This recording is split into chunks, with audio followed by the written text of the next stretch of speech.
जो चैप्टर है उसका आखिरी कॉन्सेप्ट है एंट्रोपी का। तो हम डिस्कस करेंगे कि ये एंट्रोपी क्या होती है या एंट्रोपी का कॉन्सेप्ट क्या होता है। देखिए बेटा, एंट्रोपी को हम नॉर्मली एक अलग तरह से डिफाइन करते हैं, लेकिन एक्चुअल मकसद उसका कुछ और होता है। ठीक है, तो हम ये देखेंगे कि एंट्रोपी का मतलब या मकसद क्या होता है, और फिर हम ये देखेंगे कि उसकी ये डेफिनेशन क्यों है, उसको ऐसे क्यों डिफाइन किया जाता है कि डिग्री ऑफ डिसऑर्डर, जैसे हम कहते हैं ना डिग्री ऑफ डिसऑर्डर, तो उसको डिग्री ऑफ डिसऑर्डर क्यों कहा जाता है। ठीक है, तो बेटा थोड़ा ध्यान से समझिएगा, और ये एक बहुत ही इंपॉर्टेंट कॉन्सेप्ट है। अपने पास इतना डीप नहीं दिया हुआ, लेकिन ये बहुत ही एक बड़ा टॉपिक है बेटा। देखिए बेटा, एंट्रोपी का कॉन्सेप्ट कहाँ से आया। एंट्रोपी का कॉन्सेप्ट दिया था क्लासियस ने, और इसका कॉन्सेप्ट आया है सेकंड लॉ ऑफ थर्मोडायनेमिक्स से। देखिए, सेकंड लॉ ऑफ थर्मोडायनेमिक्स की एक मेजर पॉइंट है, और वो पॉइंट कौन सी है कि किसी भी थर्मोडायनेमिक सिस्टम में टोटल हमारी गिवन हीट वर्क में नहीं जा सकती। तो यहां से क्लासियस ने ये सोचा कि इसका मतलब ये हुआ कि किसी भी थर्मोडायनेमिक सिस्टम को जब हम हीट देते हैं तो उसका कुछ न कुछ हिस्सा एटमॉस्फेयर में जाएगा, क्योंकि हमारे पास कोल्ड रिजर्वायर कौन सा है, एटमॉस्फेयर है। जैसे अगर हीट इंजन को हीट देते हैं, कुछ उसमें से वर्क होगा और कुछ किस में चला जाएगा, एटमॉस्फेयर में। अगर रेफ्रिजरेटर को इलेक्ट्रिकल एनर्जी देते हैं, कुछ जाएगा काम में, बाकी रिमेनिंग हीट किस में चली जाएगी, एटमॉस्फेयर में। तो क्लासियस ने ये सोचा कि इस तरह से तो हमारी एनर्जी वेस्ट हो रही है। देखिए, हर प्रोसेस के अंदर ये जो एटमॉस्फेयर के अंदर जा रही है, ये आपके किसी काम की है, ये हमारे किसी काम की नहीं है बेटा, क्योंकि हम एटमॉस्फेयर से वापस लेके इसको किसी काम में इस्तेमाल नहीं कर सकते। तो क्लासियस ने ये कहा कि हमारी एनर्जी डिग्रेड हो रही है, कि हमारी जो यूजफुल एनर्जी है ये तो वक्त के साथ क्या हो रही है, टाइम के साथ डिग्रेड हो रही है। तो ये जो एनर्जी की टाइम के साथ डिग्रेडेशन होती है ना, इसको हम कहते हैं एंट्रोपी। ठीक है, मीन्स जिससे हमें ये पता लगता है कि ये जो फिलहाल प्रोसेस हम कर रहे हैं, इस प्रोसेस के अंदर हमारी कितनी एनर्जी डिग्रेड हो गई। जैसे फॉर एग्जांपल, अगर आप पानी पी रहे हो गिलास में से, और गिलास टूटा हुआ है, उससे पानी जमीन पे गिर रहा है, तो एक तो आप पानी पी रहे हो, वो आपके काम का है, लेकिन जो जमीन पे गिर रहा है वो तो किसी काम का नहीं है। मीन्स वो तो जमीन के अंदर क्या हो रहा है, एब्जॉर्ब हो रहा है। मीन्स वो तो आप फिर पी नहीं सकते। तो इसी तरह से किसी भी थर्मोडायनेमिक प्रोसेस के अंदर जो आप हीट देते हो ना, उस हीट का कुछ न कुछ हिस्सा किसमें जा रहा है, वो एटमॉस्फेयर। और जो एटमॉस्फेयर में जा रहा है वो तो हमारे काम का नहीं है। मीन्स एनर्जी की डिग्रेडेशन हो रही। तो ये डिग्रेडेशन ऑफ एनर्जी जो होती है, इसको भी हम क्या कहते हैं, इसको एंट्रोपी कहते हैं। ठीक है, सिंपल मकसद ये यही है कि जिससे हमें ये पता लगता है कि हर नेचुरल प्रोसेस के अंदर प्रोसेस दो होते हैं बेटा। एक होता है स्पॉन्टेनियस, दूसरा होता है नॉन स्पॉन्टेनियस। कुदरती तौर पे होने वाले प्रोसेसेस, जो खुद ब खुद होने वाले प्रोसेसेस होते हैं, वो स्पॉन्टेनियस है। जैसे हीट हॉट बॉडी से कोल्ड बॉडी की तरफ फ्लो करती है, स्पॉन्टेनियस है। कोल्ड बॉडी से अगर हॉट बॉडी की तरफ जाए, ये स्पॉन्टेनियस नहीं है। ये कौन सा है, ये आपको इंड्यूस करना पड़ेगा, ये नॉन स्पॉन्टेनियस है। ठीक है, अगर दो गैसेस आप रखें, उन दोनों गैसेस को आपस में मिलाए तो उनका मिक्स होना स्पॉन्टेनियस है। फिर उनको अलग करना, नॉन स्पॉन्टेनियस है। पानी है, पानी के ऊपर आप इंक का ड्रॉप डालें, आप देखोगे थोड़ी देर के बाद वो मिक्स हो जाएगा। इंक और पानी का आपस में मिक्स होना स्पॉन्टेनियस। ठीक है, तो पहली डेफिनेशन कौन सी हुई बेटा कि एंट्रोपी जो होती है वो हमें किस चीज का पता देती है? डिग्रेडेशन ऑफ एनर्जी का पता देती है। या आप ये कह सकते हैं कि एंट्रोपी हमें किस बात का पता देती है कि हमारे पास कितनी हीट वर्क के लिए अनअवेलेबल होती जा रही है। क्योंकि वक्त के साथ, हर प्रोसेस के साथ हमारी हीट किसमें शामिल हो रही है? एटमॉस्फेयर में। जो हीट एटमॉस्फेयर में शामिल हो रही है वो हमारे लिए फिर अवेलेबल नहीं रहेगी। मीन्स एनर्जी की अनअवेलेबिलिटी हो रही है। हमारे पास जो भी एनर्जी है उसको हम मुख्तलिफ कामों में इस्तेमाल कर रहे हैं, और बाकी बच रही है वो किस में जा रही है? वो जा रही है एटमॉस्फेयर में, जो हमारे लिए अब अनअवेलेबल है। एटमॉस्फेयर के अंदर जो भी चली गई वो हीट हमारे लिए फिर अवेलेबल नहीं होगी किसी काम के लिए। तो ये जो अनअवेलेबिलिटी ऑफ हीट है फॉर यूजफुल वर्क, उसको हम क्या कहते हैं? उसको कहते हैं एंट्रोपी। ठीक है, तो आप क्या कहोगे कि एंट्रोपी की पहली डेफिनेशन क्या हुई बेटा? कि अनअवेलेबिलिटी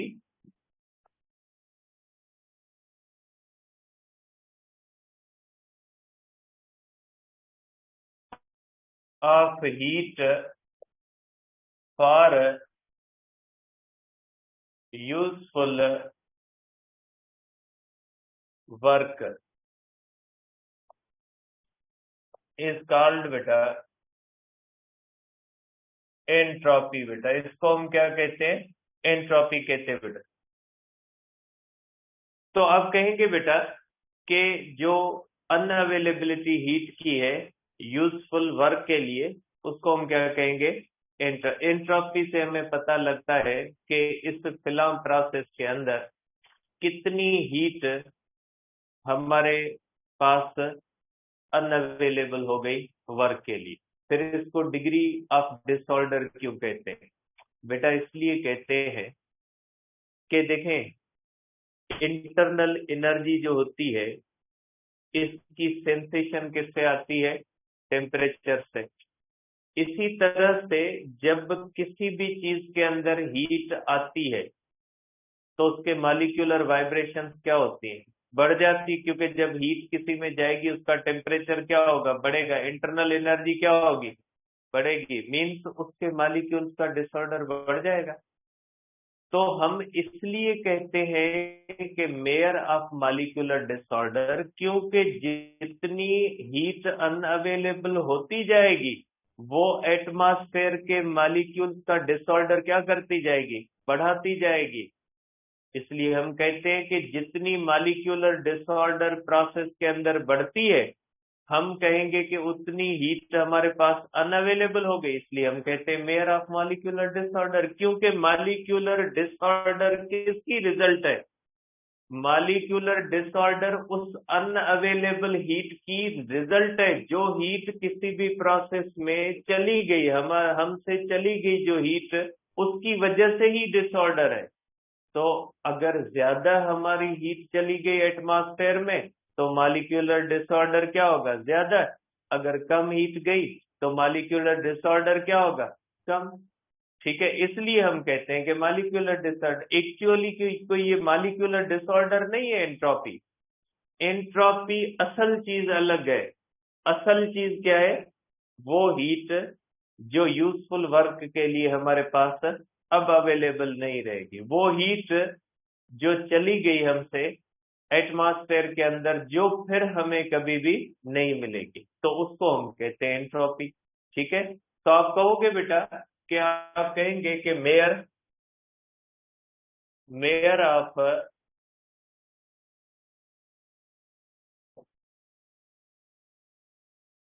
डिग्री ऑफ डिसऑर्डर बेटा। ठीक है, ये मेयर होती है डिग्री ऑफ डिसऑर्डर बेटा। अब ये जो एंट्रोपी होती है बेटा ये स्टेट फंक्शन है, क्योंकि ये डिसऑर्डर तो मॉलिक्यूल्स के अंदर हर वक्त रहता है। किसी भी सिस्टम के मॉलिक्यूल्स का डिसऑर्डर तब खत्म होता है जब उस चीज का टेम्परेचर क्या होता है बेटा, 0 केल्विन होता है। अगर किसी भी चीज का टेम्परेचर 0 केल्विन होगा तो उसके मॉलिक्यूल ऑर्डर में आ जाएंगे, अदरवाइज तो बाकी हर टेम्परेचर पे मॉलिक्यूल क्या करते रहेंगे बेटा, वो कुछ ना कुछ डिसऑर्डर तो शो करते रहेंगे ना। तो इसका मतलब ये हुआ कि एंट्रोपी कुछ न कुछ जो होती है, क्योंकि हमारे प्रोसेस से जो हीट जा रही है उसकी वजह से इन मॉलिक्यूल्स के अंदर डिसऑर्डर कंप्लीटली खत्म नहीं हो सकता, मींस उसके अंदर एंट्रोपी हर वक्त मौजूद होती है। जिस तरह से इंटरनल एनर्जी होती है ना बेटा, इंटरनल एनर्जी स्टेट फंक्शन है, इसी तरह से एंट्रोपी भी क्या होती है बेटा, स्टेट फंक्शन है। ठीक है, तो आप कहोगे कि एंट्रोपी क्या है बेटा, entropy entropy is state function बेटा, और depends upon initial and final state बेटा, does not depend upon path followed by system। ठीक है, पाथ पे डिपेंड नहीं करती। सपोज करें अगर इस सिस्टम का इस तरह से दिया जाए कि एक सिस्टम है, वो पोजीशन ए से पोजीशन बी पे आया है, ये पाथ 1 है, और दूसरा सिस्टम इस तरह से पॉइंट बी पे आया है और पाथ 2 है। दोनों में एंट्रोपी चेंज क्या हो जाएगी, सेम होगी। ठीक है, एंट्रोपी चेंज दोनों के अंदर क्या हो जाएगी बेटा, पाथ 1 से और पाथ 2 से क्या हो जाएगी, सेम। क्योंकि ये स्टेट फंक्शन है, जिस तरह से इंटरनल एनर्जी की चेंज प्रोसेस पे डिपेंड नहीं करती, इसी तरह से एंट्रोपी की चेंज जो होती है वो प्रोसेस पे डिपेंड नहीं करती। अब फिर ये किस पे डिपेंड करती है बेटा, ये डिपेंड करती है इस चीज पे कि सिस्टम के अंदर अगर हीट सिस्टम के अंदर जाती है, हम कहेंगे उसकी एंट्रोपी क्या हो गई, बढ़ गई।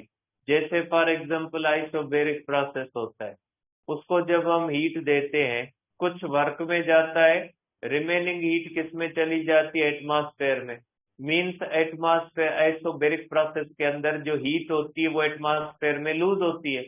तो ये जो लूज जब चली जाती है एटमॉस्फेयर के अंदर, तो वो हीट हमारे पास क्या हो जाती है, अनअवेलेबल हो जाती है। हम कहेंगे इस सिस्टम की एंट्रोपी क्या हो गई, बढ़ गई। सिस्टम की एंट्रोपी बढ़ने का मकसद है कि हमने हीट गंवा दी, मीन्स हमने हीट को लूज कर दिया, हमारी यूजफुल एनर्जी कम हो गई, हमने अपनी यूजफुल एनर्जी को डिग्रेड कर दिया। ठीक है, तो जब किसी भी सिस्टम के अंदर हीट इन होती है, हम कहेंगे एंट्रोपी क्या हो गई, बढ़ गई। और किसी भी सिस्टम से हीट बाहर आ गई, हम कहेंगे एंट्रोपी क्या हो जाती है बेटा, एंट्रोपी उस सिस्टम की कम हो गई। ठीक, तो आप कहोगे कि इफ डेल्टा क्यू या heat, if heat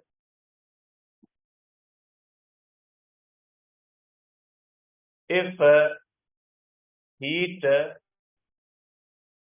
enters system, बेटा एंट्रोपी जो होती है बेटा, एंट्रोपी को आप कहते हैं कि एंट्रोपी की भी, इसको हम जाहिर करते हैं बेटा डेल्टा एस से बेटा। ठीक है, if heat enter system, delta S बेटा पॉजिटिव होती है, मीन्स एंट्रोपी इंक्रीजेस बेटा। एंट्रोपी इंक्रीज होती है। ठीक है, if heat leaves system, delta S क्या होती है बेटा, निगेटिव होती है, एंट्रोपी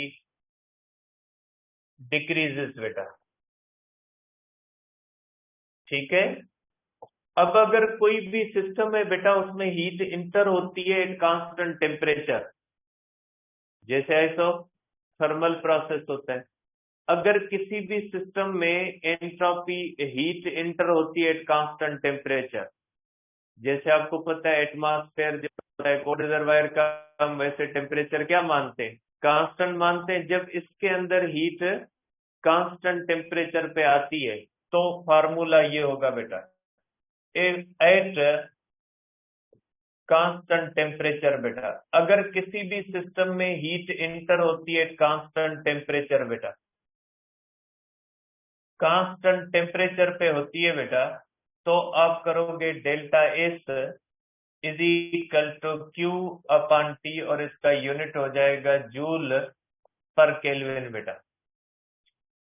एंट्रोपी के अंदर भी हमेशा चेंज ऑफ एंट्रोपी इंपॉर्टेंट होती है। जैसे इंटरनल एनर्जी होती है ना बेटा, उसके अंदर किसी भी प्रोसेस के अंदर हमें ये चीज इंपॉर्टेंट नहीं होती कि सिस्टम के पास इंटरनल एनर्जी कितनी है। हम ये देखते हैं कि इस प्रोसेस के अंदर इंटरनल एनर्जी चेंज कितनी हुई। ग्रेविटेशनल पोटेंशियल एनर्जी भी यही होती है कि अगर कोई 1 किलोग्राम मास है, उसको 1 मीटर हाइट पे हम लेके गए, तो हम कहते हैं कि इसके अंदर पोटेंशियल एनर्जी इतनी चेंज हुई, mgh, मास 1, G10, H1 मीन्स हम कहेंगे पोटेंशियल एनर्जी चेंज कितनी हुई, पोटेंशियल एनर्जी की चेंज हुई 10 जूल। तो ग्रेविटेशनल पोटेंशियल एनर्जी के अंदर भी इस बात की इंपॉर्टेंस होती है कि ये इस प्रोसेस के अंदर, इस वर्क के अंदर कितनी ग्रेविटेशनल पोटेंशियल एनर्जी चेंज हुई। इसकी इंपॉर्टेंस नहीं होती कि इसके पास टोटल कितनी है।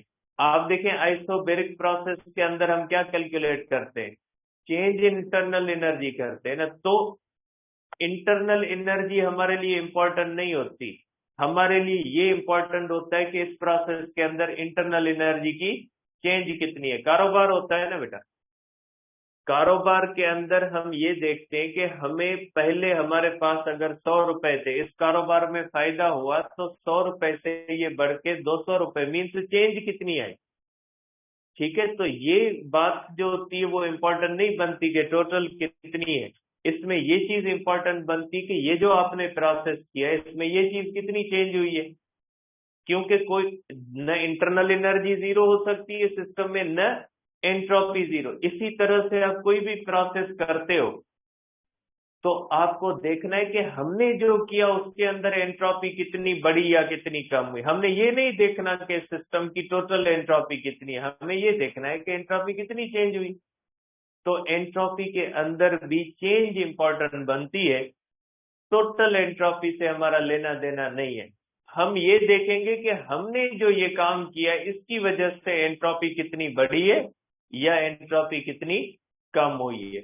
ठीक है, तो इसलिए अगर कांस्टेंट टेम्परेचर पे, if temperature is not constant बेटा, टेम्परेचर इज नॉट कांस्टेंट बेटा, अगर टेम्परेचर कांस्टेंट नहीं है तो बेटा ds is equal to d Q upon T हो जाएगा बेटा।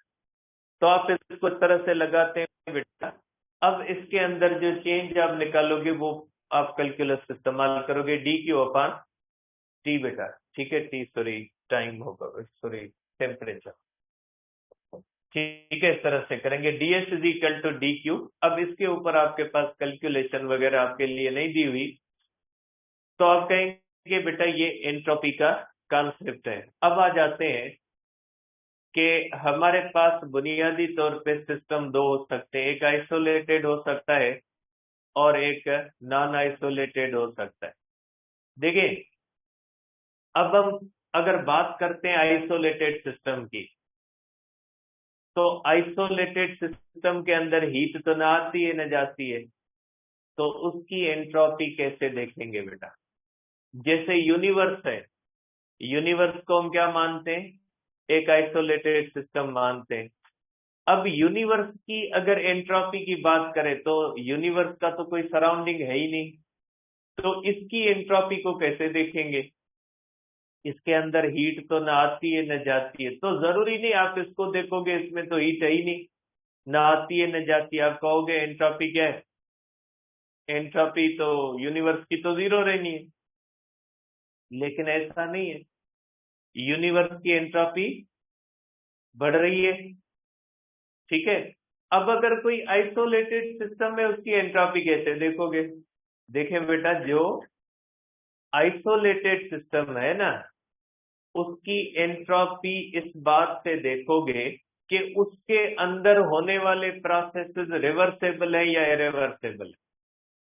जैसे यूनिवर्स की अगर एंट्रोपी आपने देखनी है तो वो इस पैरामीटर से नहीं देखोगे कि उसके अंदर हीट आ रही है या उससे हीट जा रही है, क्योंकि यूनिवर्स तो आइसोलेटेड, उससे तो हीट ना आएगी ना जाएगी, जो कुछ भी है वो अंदर ही है, ठीक है। फिर तो ये पैरामीटर नहीं, ये पैरामीटर तब लगेगा जब किसी सिस्टम में हीट आती है या सिस्टम से हीट जाती है। तो अगर हम बात करें यूनिवर्स की, ठीक है, तो यूनिवर्स के अंदर किस बात पे देखोगे? इस बात से देखोगे कि यूनिवर्स के अंदर जो भी हो रहा है वो रिवर्सेबल प्रोसेस है या इरिवर्सेबल प्रोसेस। दुनिया के अंदर जो प्रोसेसेस हो रहे हैं रिवर्सेबल है इरिवर्सेबल है? बेटा सब के सब इरिवर्सेबल है। और इरिवर्सेबल जो प्रोसेस होता है ना, वो हमेशा एंट्रोपी को बढ़ाता है। जैसे आप आइसोबैरिक प्रोसेस ले लें, उसको आप हीट देते हो, वो पूरी की पूरी तो वर्क में नहीं कन्वर्ट करता ना, उसका कुछ हिस्सा वो किस तरफ फेंक देता है? वो एटमॉस्फेयर में फेंक देता है। यूनिवर्स की एंट्रोपी बढ़ा रही, ये पूरे के पूरे इंजन देखें आप, इंजन है, मुख्तलिफ प्रोसेस, इनके अंदर जितनी भी हीट देते वर्क में तो नहीं जाती ना, ये सब के सब इरिवर्सेबल प्रोसेस, ये एंट्रोपी बढ़ा रहे हैं, ये हीट एड कर रहे हैं किसके अंदर? सिस्टम के अंदर। बाकी एनर्जी को उठा के हीट एनर्जी की सूरत में कन्वर्ट करके सिस्टम की एंट्रोपी बढ़ा रहे हैं। कोई बाहर से हीट नहीं आ रही, लेकिन इंजन क्या कर रहा है? केमिकल एनर्जी को हीट एनर्जी में कन्वर्ट करके इसको फेंक रहा है एटमॉस्फेयर के अंदर। और एटमॉस्फेयर के अंदर ये जो केमिकल एनर्जी जो फ्यूल की थी, वो जो बर्न होके हीट में कन्वर्ट होके एटमॉस्फेयर में जा रही है, मीन्स हमारे लिए तो एनर्जी अनअवेलेबल हो रही है। हमारे लिए तो वो एनर्जी अनअवेलेबल हो रही है जो केमिकल एनर्जी फ्यूल के अंदर पड़ी थी, उसको इंजन उठा के हीट एनर्जी में कन्वर्ट करके उसमें से कुछ वर्क करके रिमेनिंग किस में फेंक रहा है? एटमॉस्फेयर में फेंक रहा है। मीन्स हमारे पास एक अच्छी पड़ी हुई एनर्जी, केमिकल एनर्जी, उसको उसने अनअवेलेबल कर दिया हमारे लिए, ठीक है। तो यूनिवर्स की जब देखोगे तो ये देखोगे कि यूनिवर्स के अंदर जो प्रोसेसेस हो रहे हैं वो रिवर्सेबल हो रहे हैं या इरिवर्सेबल। तो अगर यूनिवर्स के अंदर कोई प्रोसेस हो रहा है रिवर्सेबल, जैसे आइसोथर्मल प्रोसेस देख लें, जितनी हीट लेता है उतनी वापस दे देता, क्योंकि आइसोथर्मल रिवर्सेबल, ठीक है। तो ये जो होते हैं बेटा, ये जो रिवर्सेबल प्रोसेसेस होते हैं, इनके अंदर एंट्रोपी की जो चेंज होती है वो आप इस बुनियाद पे देखते हैं, system plus surrounding. Isothermal expansion में सिस्टम की बढ़ेगी, सराउंडिंग की तो कम होगी। अगर हीट आइसोथर्मल एक्सपेंशन में जितनी गई उतनी हीट कहीं से तो आई होगी ना। तो अगर आइसोथर्मल प्रोसेस की अपनी उसके अंदर हीट इंटर हुई, उसकी अगर एंट्रोपी बढ़ी तो उसने कहीं से तो वो हीट ली होगी ना, उसकी एंट्रोपी क्या होगी? कम। ओवरऑल एंट्रोपी क्या होगी?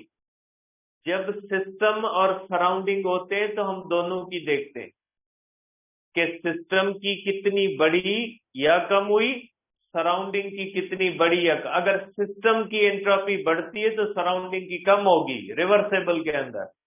अगर सिस्टम की कम होती है तो सराउंडिंग की क्या होगी? बढ़ेगी, और इक्वल इक्वल अमाउंट होगी। नतीजा क्या निकलेगा? जीरो हो जाएगी, चेंज क्या हो जाएगी, जीरो। लेकिन इर्रिवर्सिबल में ऐसा नहीं होता। इर्रिवर्सिबल के अंदर क्या होता है, जैसे ये इंजन है, फ्यूल बर्न होता है, वर्क होता है, रिमेनिंग हीट खामखा किसमें जा रही है, एटमॉस्फेयर। एटमॉस्फेयर का टेम्परेचर क्या हो रहा है, डिसऑर्डर क्या हो रहा है, बढ़ रहा है। तो यूनिवर्स की जब आप देखोगे तो इस बुनियाद पे नहीं देखोगे कि हीट आई या गई, इस बुनियाद पे देखोगे कि यहाँ पे जो प्रोसेसेस हो रहे हैं वो रिवर्सेबल हो रहे हैं या इरिवर्सेबल। तो आप कहोगे टाइम के साथ ये जो कहते हैं ना एंट्रोपी टाइम एरो के अंदर है, फेडरल के अंदर या पंजाब के अंदर, ये इसका क्या मतलब, इसका मतलब यही तो है, जिस तरह से टाइम हमेशा हमेशा इस तरह से गुजरता जाता है, इसी तरह एंट्रोपी टाइम के साथ क्या हो रही है, टाइम के साथ बढ़ रही है। टाइम एरो के अंदर लिखा है ना, हम कहते हैं टाइम एरो की, जैसे टाइम को हमेशा ही आगे की तरफ जाना है, टाइम हमेशा पीछे की तरफ नहीं आएगा, तो एंट्रोपी इसी तरह से क्या होती है, एंट्रोपी हमेशा आगे की तरफ जाती है। और यूनिवर्स की एंट्रोपी बढ़ती रहती है, लेकिन आप ये कहोगे कि या बढ़ेगी या कांस्टेंट रहेगी, कम नहीं होगी, क्योंकि प्रोसेसेस दो हो सकते हैं, या रिवर्सेबल होगा या इरिवर्सेबल। रिवर्सेबल होगा तो चेंज नहीं होगी, अगर इरिवर्सेबल होगा क्या होगा, चेंज होगी। तो आप कहोगे कि entropy of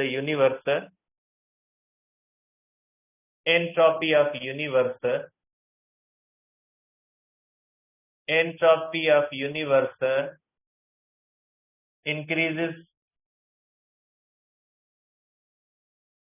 or remains same beta in reversible process beta, in reversible process beta delta s equal to 0 beta, in irreversible process beta delta S जो होती है वो क्या होती है बेटा, ग्रेटर देन जीरो। अब अगर बात कर ले आइसोथर्मल और एडियाबेटिक प्रोसेस की, आइसोबेरिक और आइसोकोरिक इनके अंदर तो बढ़नी है, लेकिन ये जो आइसोथर्मल और एडियाबेटिक होते हैं, अगर हम इनकी बात करें तो ये तो रिवर्सेबल है। अब इसके अंदर अगर आप देखते हैं तो एडियाबेटिक प्रोसेस खुद आइसोलेटेड है। देखें, यूनिवर्स के अंदर रहते हुए अगर एडियाबेटिक प्रोसेस कहते तो एडियाबेटिक खुद यूनिवर्स से आइसोलेटेड है। तो बेटा ये जो एडियाबेटिक प्रोसेस होता है इसके अंदर हीट न आती है न जाती, क्योंकि ये यूनिवर्स नहीं है। आप ये नहीं कंसीडर कीजिएगा कि हर आइसोलेटेड सिस्टम को यूनिवर्स की तरह जो है वो हीट इन या आउट पे नहीं परखेंगे। यूनिवर्स को हम परखेंगे कि उसमें हीट न आती न जाती, इस पे नहीं परखेंगे। यूनिवर्स को किस बात पे परखा जाएगा कि उसके अंदर होने वाले प्रोसेसेस रिवर्सेबल है या इरिवर्सेबल है।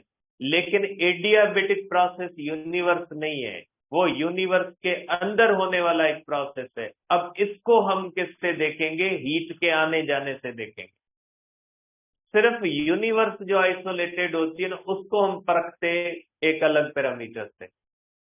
तो आइसोलेटेड सिस्टम होता है एडियाबेटिक, उसमें हीट आती है न जाती है, ठीक है। तो एंट्रोपी चेंज क्या होगी, एंट्रोपी चेंज जीरो। लेकिन अगर आइसोथर्मल प्रोसेस देखते हैं तो आइसोथर्मल प्रोसेस के अंदर अगर आप खाली सिस्टम की बात करें कि एक्सपेंशन हुई तो सिस्टम की एंट्रोपी बढ़ेगी, लेकिन एज अ होल अगर सिस्टम और सराउंडिंग दोनों की करेंगे तो एंट्रोपी चेंज क्या होगी, जीरो।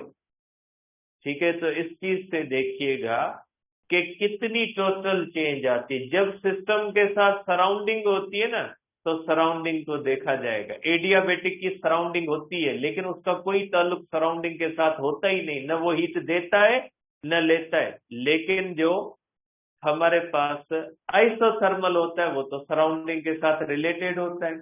तो आइसोथर्मल की अगर टोटल चेंज देखोगे तो यूनिवर्स के ऊपर इसका कोई इफेक्ट नहीं है, लेकिन अगर खुद उसकी अपनी देखोगे तो हीट जब जाएगी आएगी उसके अंदर तो इंक्रीज होगी, जब वापस जाएगी तो देखिए नेट इफेक्ट क्या हो जाएगा, नेट इफेक्ट 0 हो जाएगा। ठीक है, तो इस तरह से ये बेटा हमारे पास है एंट्रोपी, और यूनिवर्स की एंट्रोपी हमेशा बढ़ेगी, या यूनिवर्स की अगर रिवर्सेबल प्रोसेस होते हैं तो क्या हो जाएगी, कांस्टेंट होगी।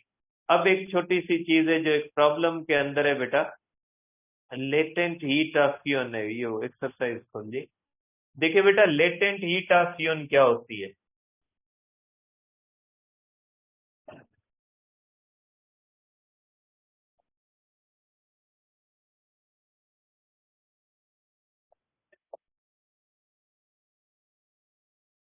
देखें इसको एच एफ भी कहा जाता है, एल एफ भी कहा जाता है बेटा।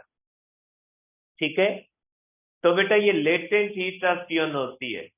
इससे पहले बेटा आप पढ़ चुके हैं कि हीट कैपेसिटी और मुख्तलिफ चीजें, हीट कैपेसिटी की दो किस्में आपने पढ़ी है, एक स्पेसिफिक हीट कैपेसिटी और दूसरी मोलर हीट कैपेसिटी। उसके अंदर हम पढ़ते हैं amount of heat required to raise the temperature of 1 kilogram या 1 मोल। अब बेटा एक वो हीट भी होती है जो किसी चीज की स्टेट चेंज करती है। जैसे एक वो हीट होती है जो किसी भी चीज को सॉलिड से लिक्विड में कन्वर्ट करती है। एक वो हीट होती है जो लिक्विड से उसको गैस में कन्वर्ट करती है। तो बेटा ऐसी हीट जो किसी भी सॉलिड को लिक्विड में कन्वर्ट करे, तो इसको हम कहते हैं phase change.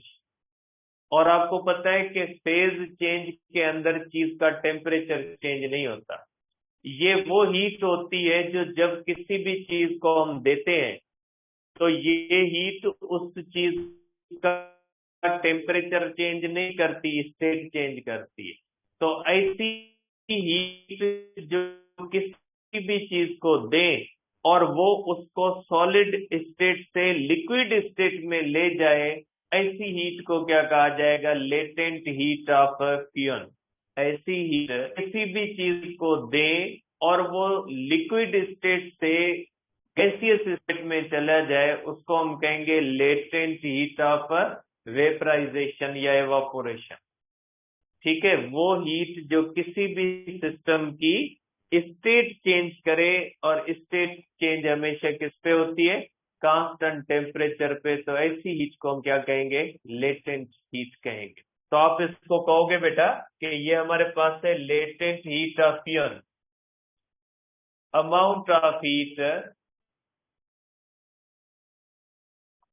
amount of heat required to change state of substance from solid to liquid बेटा। और phase change always happens at constant temperature. Means जब फेज चेंज होती है तो टेम्परेचर चेंज नहीं, सॉलिड जो होता है वो लिक्विड में जा रहा होता है, उसका टेम्परेचर जो होता है वो कांस्टेंट मानेंगे। अगर कोई लिक्विड है वो गैसियस स्टेट में जा रहा है तो उसका टेम्परेचर कांस्टेंट मानेंगे। इसका फार्मूला होता है बेटा Q is equal to M into latent heat of fusion बेटा। जैसे हम कहते हैं delta Q is equal to MC delta T, ऐसे होता है बेटा। ठीक है, अब एक बेटा इसमें जो है वो प्रॉब्लम दिया हुआ है आपके बुक में बेटा, पेज नंबर 38 पे बेटा। ठीक है, STB बेटा एक्सरसाइज पेज नंबर 38 बेटा, और क्वेश्चन नंबर है बेटा हमारे पास 6 बेटा। इसके अंदर कहा गया है बेटा कि एक हमारे पास बेटा एक ब्लॉक, ठीक है, एक आइस का ब्लॉक है बेटा, ये हमारे पास बेटा आइस है और इनिशियल टेम्परेचर ऑफ आइस बेटा 0 डिग्री सेल्सियस है बेटा। ठीक है, आइस का टेम्परेचर कितना है बेटा? 0 डिग्री सेल्सियस है। इसके ऊपर हमने मेटल पीस रखा है, इसके ऊपर एक हमने मेटल पीस रखा है, इसके ऊपर बेटा ये मेटल है और मेटल का इनिशियल टेम्परेचर ऑफ मेटल कितना है बेटा? ये दिया हुआ 650 डिग्री सेल्सियस बेटा। ठीक है, अब यहाँ पे किस्सा क्या होता है बेटा कि ये मेटल हीट लूज करेगा, क्यों बेटा? और ये आइस क्या करेगी बेटा? ये मेल्ट होगी। तो बेटा देखें, मेटल की स्टेट चेंज नहीं हो रही, किसकी स्टेट चेंज हो रही? आइस की। तो ये आइस की क्या बन जाएगी? जो मेटल हीट दे रहा है वो आइस की क्या बन जाएगी? लेटेंट हीट ऑफ फ्यून बन जाएगी। मेटल की फ्यून नहीं होगी, मेटल की हीट कैपेसिटी हो, क्योंकि मेटल का टेम्परेचर गिर रहा होगा, क्योंकि मेटल की तो स्टेट चेंज नहीं हो रही ना, स्टेट किसकी चेंज हो रही है? आइस की हो रही है। तो आप क्या कहोगे बेटा? कि आप कहोगे कि heat lost, heat lost by metal is equal to heat gained by ice बेटा। अब देखें, अब इसका मेटल का क्या हो रहा है बेटा? मेटल का तो टेम्परेचर गिर रहा है, वो हीट जो किसी भी चीज का टेम्परेचर बढ़ाए या कम करे, स्टेट चेंज ना हो, उसको तो हम हीट कैपेसिटी कहते हैं। ठीक है, क्योंकि मेटल की स्टेट चेंज हो रही है, मेटल का टेम्परेचर गिर रहा है बेटा। तो मेटल का फाइनल टेम्परेचर बेटा, दोनों का फाइनल टेम्परेचर ऑफ आइस और फाइनल टेम्परेचर ऑफ आयरन बेटा 0 डिग्री सेल्सियस माना जाएगा, क्योंकि आइस की स्टेट चेंज हो रही है, उसका 0 ही रहेगा, और मेटल लूज करते करते आखिरकार कहां तक पहुंचेगा? आइस के टेम्परेचर तक पहुंचेगा। तो ये आप करेंगे बेटा, mass of the metal, specific heat of the metal, delta T of the metal is equal to mass of the ice into latent heat of fusion of ice बेटा। ठीक है, latent heat of fusion of ice मैंने लिखवाई थी आपको, मेरे ख्याल में 3 पॉइंट लिखी हुई है बेटा, आपके पास बुक के ऊपर लिखी हुई है, मुझे याद नहीं इसकी वैल्यू, लिखी हुई है कहीं पे, देखें। मेरे ख्याल में होती है 3.34 10 होती है मेरे ख्याल। जूल, ये होती है बेटा जूल पर होगी ना, यहां से आएगा जूल पर किलोग्राम, सही है। मेरे ख्याल में ये होता है बेटा, इसको चेक कर लीजिएगा बेटा, मैं लिख देता हूं यहाँ पे, इसको वेरीफाई कर लीजिएगा, मुझे वैल्यू याद नहीं है। ठीक है, इसको वेरीफाई कर लीजिएगा, क्योंकि मुझे याद नहीं, हो सकता है मैंने ये चीज गलत लिखी हो। आप इसको थोड़ा जो है वो चेक कर लीजिएगा कि वाकई इसकी वैल्यू ये है या कोई और है। अगर कोई और है तो आप करेक्ट कर लीजिएगा, इसमें पूछने की जरूरत ही नहीं। कांस्टेंट है, कांस्टेंट की वैल्यू अगर मैंने गलत लिखी है तो आप उसको चेंज कर लीजिएगा। तो बेटा इसमें पूछा गया कि कितनी आइस मेल्ट हुई है, तो ये हो जाएगा mass of the metal, specific heat of the metal, delta T of the metal upon latent heat of fusion of the बेटा जो है वो आइस। अब मास ऑफ द मेटल कितना है बेटा? Mass of the metal 2 kilogram है मेरे ख्याल में। और बेटा इसका टेम्परेचर चेंज है बेटा, टेम्परेचर चेंज ऑफ मेटल जो होती है बेटा, ये 650 -0 इज इक्वल टू 650 होगा बेटा। और स्पेसिफिक हीट ऑफ आयरन बेटा लिखी हुई होगी, चार्ट आपके पास पड़ा हुआ है बेटा, ये बेटा आयरन की लिखी हुई होगी हीट कैपेसिटी बेटा। आयरन की हीट कैपेसिटी है बेटा, स्पेसिफिक हीट ऑफ आयरन है बेटा 499.8 बेटा, जूल पर किलोग्राम पर केल्विन हो जाएगी बेटा। अब ये सिर्फ आपको ये वेरीफाई करके फार्मूले में रखोगे तो आंसर क्या आ जाएगा बेटा। इसको थोड़ा देख लीजिएगा, इसको वेरीफाई कर लीजिएगा। 10 पावर 5 है या 6 है। एक मिनट, एक कल वाला एक क्वेश्चन है, इसको देख लें, कल वाला है, उसके ऊपर शायद आपको कंफ्यूजन हो बेटा।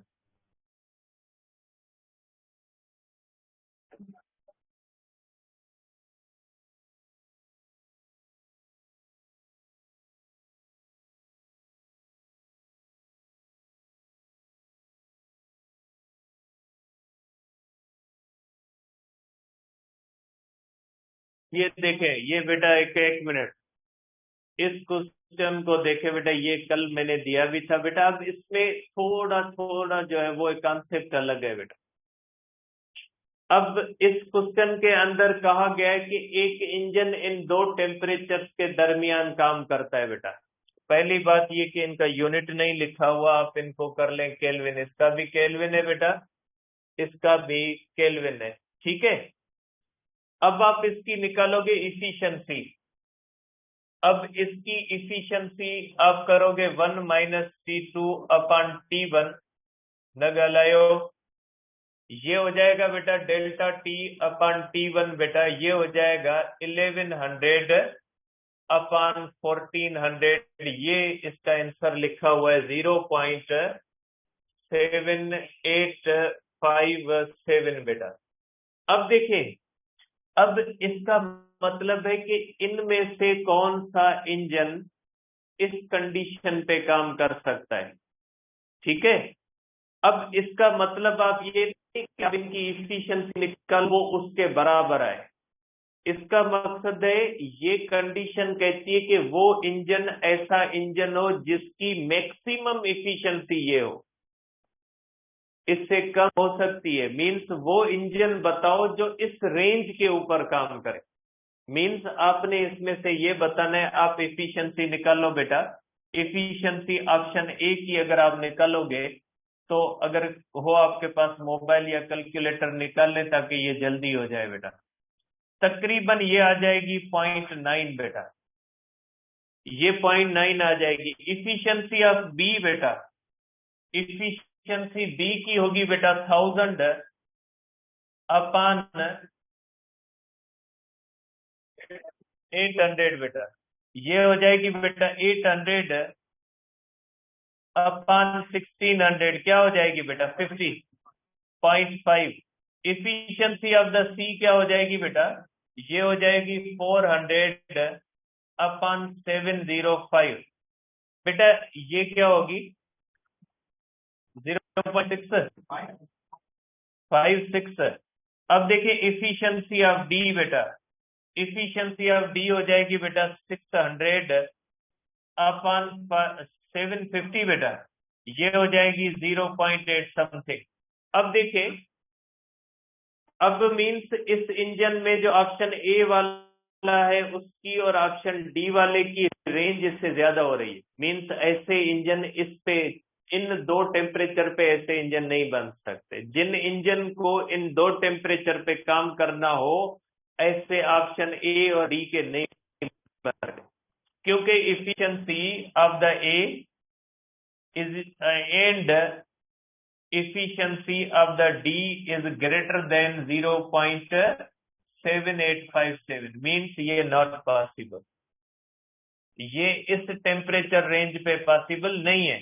जबकि efficiency of C and efficiency of B less than है बेटा 0.7857। देयरफॉर ये कौन से हो सकते हैं, इसमें पॉसिबल हो सकते हैं। मीन्स ये दो इंजन बन सकते हैं, बाकी वो दो इंजन इस टेम्परेचर रेंज नहीं बन सकते। तो ये थोड़ी मिट्टी इसको ध्यान में रख लीजिए, ठीक है।